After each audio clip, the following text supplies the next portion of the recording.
सुमित खोया खोया सा बड़बड़ाने लगा। काश हमें भी यहाँ कोई मिल जाती तो अच्छा रहता यार। क्योंकि जब से आहान और ध्रुव ने आकाश को कहा था कि अगर तुमने वक्त पर शादी नहीं की तो कुछ दिनों में जवान लड़कियां भी तुम्हें अंकल बोलना शुरू कर देगी, सुमित ने इस बात को कुछ ज्यादा ही सीरियसली ले लिया था। इसीलिए वो अब लड़की की तलाश में था और सोच रहा था कि उसे भी अब शादी कर लेनी चाहिए। इसी बीच अरमान ने आस्था को सबके सामने लाकर खड़ा कर दिया। आस्था ने शर्मिंदगी से अपनी नजरें झुका ली। तब दादाजी ने स्नेह भरे लहजे में कहा, अच्छा बेटा, मैं तो यहाँ से सीधा घर जा रहा हूँ, क्योंकि तुम लोग तो जानते ही हो कि मेरे इस बूढ़े शरीर में अब इतनी ताकत नहीं बची है कि मैं आप सबके साथ शॉपिंग पर चल सकूं। तो तुम सब लोग यहीं से सीधे शॉपिंग के लिए निकल जाओ और ड्राइवर मुझे घर छोड़ देगा। तुम अरमान के साथ जाओ, ठीक है बेटा?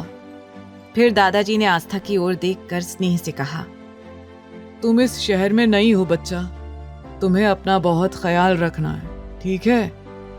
आस्था ने किसी मासूम बच्चे की तरह अपनी गर्दन हिलाकर हामी भरी।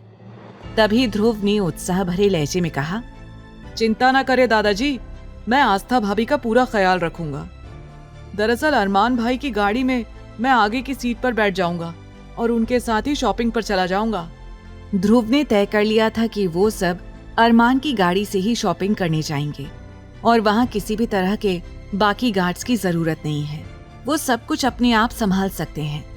ध्रुव के इतना कहते ही दादाजी ने उसे नाराजगी से घूर कर देखा, मानो वो कहना चाह रहे हो, बेवकूफ, तुझे कबाब में हड्डी बनने की क्या जरूरत है? लेकिन ध्रुव दादाजी की बातों का मतलब नहीं समझ पाया और ना ही उनकी आंखों के इशारे देख पाया। वो सबसे पहले जाकर अरमान की गाड़ी में आगे की सीट पर बैठ गया। सुमित, आहान और आकाश ने निराशा से अपने सिर पर हाथ मार लिया। कहीं ना कहीं वो दादाजी की आंखों के इशारे समझ चुके थे, लेकिन अब उनके पास अरमान की गाड़ी में बैठने के सिवा कोई और रास्ता नहीं था। वैसे भी अरमान की गाड़ी इतनी बड़ी थी कि उसमें 12 से 13 लोग आसानी से आ सकते थे और यहाँ तो वो केवल 5 ही थे। बीच वाली सीट पर उन्होंने अरमान और आस्था को बैठने के लिए जगह दे दी। उसके ठीक पीछे वाली सीट पर आहान, आकाश और सुमित बैठ गए और आगे की सीट पर ध्रुव पहले से ही बैठ चुका था। दादाजी ने अरमान की ओर देखते हुए गंभीरता से कहा, बेटा, ये याद रखना कि बहू को किसी भी तरह की कोई परेशानी नहीं होनी चाहिए। उसके लिए यहाँ सब कुछ नया है। तुम मेरी बात समझ रहे हो ना? अरमान मन ही मन और चिढ़ गया। जब से आस्था आई थी, दादाजी ने उसके बारे में एक बार भी बात नहीं की थी। वो सिर्फ और सिर्फ आस्था की फिक्र कर रहे थे और उसके बारे में ही बात कर रहे थे। ये बात अरमान को बहुत बुरी लग रही थी, लेकिन उसे अच्छी तरह पता था कि उसे अपना गुस्सा कब, कैसे और कहाँ निकालना है। जल्दी ही अरमान ने कुछ गार्ड्स को दादाजी के साथ सिंघानिया मैंशन की ओर रवाना कर दिया और खुद अपनी गाड़ी में आकर बैठ गया। लेकिन आस्था अभी भी बाहर खड़ी थी।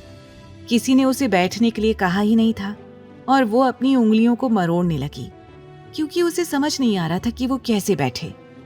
उसे कुछ पता भी नहीं था। तभी ध्रुव ने आस्था को उसकी कश्मकश में देख लिया और उत्साह से बोला, अरे भाभी, आप वहां क्यों खड़ी हैं? आइए बैठिए। फिर अरमान की ओर देखकर कहा, अरे भाई, भाभी के लिए दरवाजा खोल दीजिए, शायद उन्हें गाड़ी का दरवाजा खोलना नहीं आता।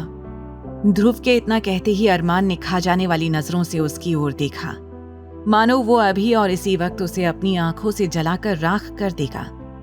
ध्रुव समझ गया कि अरमान उसकी बात सुनकर गुस्सा हो गया है, लेकिन उसने नाटक किया जैसे उसने अरमान के गुस्से पर ध्यान ही नहीं दिया। अरमान अब पूरी तरह चिढ़ चुका था।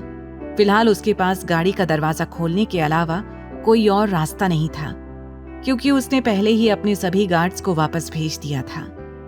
जल्दी ही अरमान ने गाड़ी का दरवाजा खोल दिया। आस्था का गला सूखने लगा, क्योंकि इस वक्त ड्राइवर समेत 6 पुरुष उस गाड़ी में मौजूद थे और वो अकेली थी। उसे थोड़ा असहज लग रहा था। आते समय तो वो दादाजी के साथ थी, लेकिन अब इतने सारे पुरुषों के बीच उसका बैठना उसे अजीब सा लग रहा था। तभी अरमान ने गुस्से से उसकी ओर देखकर कहा, क्या सारा दिन तुम्हें यहीं बर्बाद करना है? जल्दी से बैठो। तुम्हारे चक्कर में वैसे भी मेरा आज का दिन बर्बाद हो चुका है। आगे की कहानी जानने के लिए देखें अगला एपिसोड सिर्फ पॉकेट एफएम के यूट्यूब चैनल पर। और तेरे इश्क में के सारे एपिसोड्स को सुनने के लिए डिस्क्रिप्शन में दी लिंक से डाउनलोड करें पॉकेट एफएम ऐप।